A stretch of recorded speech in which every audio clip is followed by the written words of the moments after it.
నా క్రైస్తవ సమాజాన్ని బైబిల్ హెచ్చరిస్తుంది. ఏమని హెచ్చరిస్తుంది? మనం ఎలాంటి వాళ్ళమి? మన క్రైస్తవుల గురించి మాట్లాడారట, పదరా మనం కూడా వాళ్ళ దేవుళ్ళ గురించి మాట్లాడదాం. తప్పో, మాట్లాడకూడదు. బైబిల్ చెప్పింది ఏమని చెబుతుంది? వాళ్ళ దేవుళ్ళని కించపరిచే మాటలని వాళ్ళు శత్రువులుగా చేసుకోకండి. మీకేమొస్తారండి వాళ్ళ దేవుళ్ళ గురించి ఎత్తడానికి? బైబిల్లో ఒక మాట చూపిస్తాను చూడండి. చాలా మంది క్రైస్తవులైన వారు కూడా ఈ తప్పు చేస్తున్నారు. మన దేవుడు ఏమన్నాడు తెలుసా? బైబిల్లో దేవుడు యెహోవా, జీవము కలిగిన యెహోవా. ఆయన ఏమన్నాడు తెలుసా? నిర్గమకాండం 23:13 నేను మీతో చెప్పు వాటన్నిటిని జాగ్రత్తగా గైకొనవలెను. చెయ్యాలి మీరు. గైకొనడం అంటే ఏంటి? గైకొనడం అంటే ఏంటి? చెయ్యాలి, ఆచరించాలి మీరు. వేరొక దేవుని పేరు ఉచ్చరింపకూడదు, అది నీ నోట నుండి రానియతగదు. వేరొక దేవుడు పేరు నీ నోటంబడ రాకూడదు. నువ్వు ఉచ్చరించదు, నీ నోటితో పలకొద్దు అంటే ఏంటండి? వాళ్ళు దేవుళ్ళని ఇష్టానుసారంగా నోటుకొచ్చినట్టు మాట్లాడుతున్నారు క్రైస్తవులు.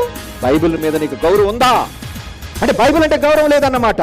వేరొక దేవుడు పేరే నీ నోటంబడ రాకూడదు అనేసి అంటే ఎందుకు మాటిమాటికి వాడు దేవుళ్ళ పేర్లు ఎత్తుతున్నావు? ఆ పేరు తప్ప. వేరొక దేవుని పేరు అసలు నీ నోటంబడి ఎందుకు రానిస్తున్నావు? రావద్దు, ఉచ్చరింపకూడదు.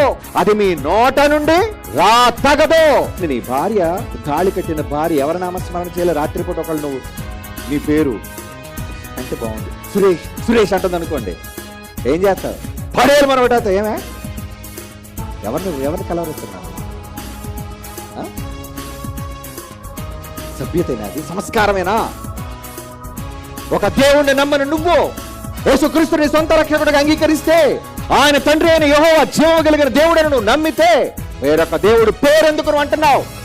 ఈ రోజు మతం అనే మత్తు క్రైస్తవులు కూడా పట్టింది పిచ్చి. మతం అనే పిచ్చి.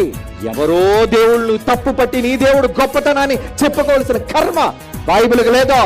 మరొక దేవుడు చెడ్డవాడిని నిరూపించి నీ దేవుడు గొప్పతనాన్ని నిరూపించుకునే అవసరత దేవుడికి లేదు. జీవము కలిగిన యెహోవాకు లేదు, ఆయన కొడుకైన యేసు ప్రభువుకి లేదు. యెహోషువ గ్రంథం 23:7 నీ యొద్ద మిగిలి ఉన్న నీ జనులతో సహవాసం వద్దు, వారి దేవతల పేర్లను ఎత్తొద్దు, వాళ్ళ పేర్లు ఎత్తొద్దు. ఏమిటి బైబిల్లో ఎన్నిసార్లు ఉన్నాయండి?